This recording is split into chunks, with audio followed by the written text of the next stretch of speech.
Davy had been to the barber that morning, and when he turned to look at me, all his features, his brown eyes, his full red lips, seemed larger and more naked.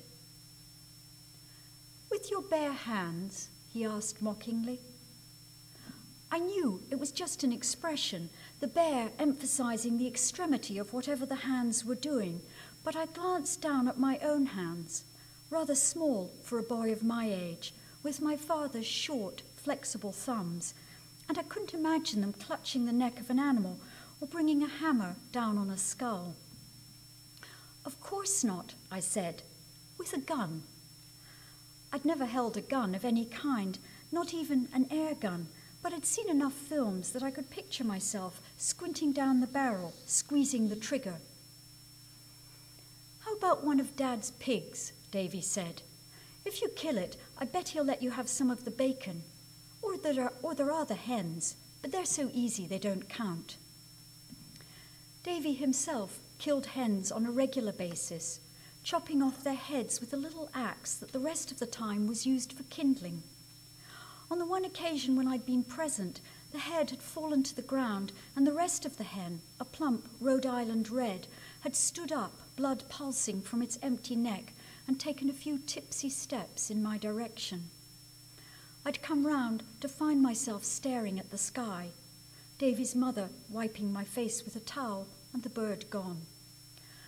I pretended I'd missed lunch, but no one was fooled. "Come on," Davy said, taking a last pull of his cigarette before flicking it into a puddle. "Let's go and choose your dinner." I can't remember which came first, working on the farm during the summer or bicycling over on Saturday afternoons to do homework with Davy and talk endlessly. But for the last year, I'd felt more comfortable in his house than in my own.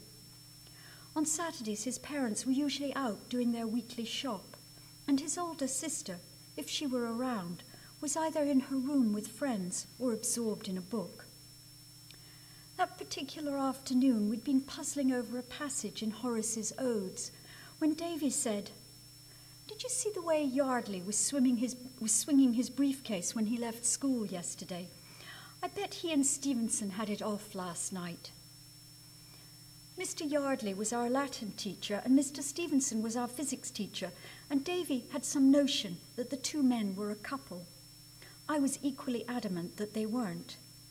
The argument could not be resolved, partly due to a lack of evidence, but mostly because the real subject of the dispute was something neither of us was ready to mention.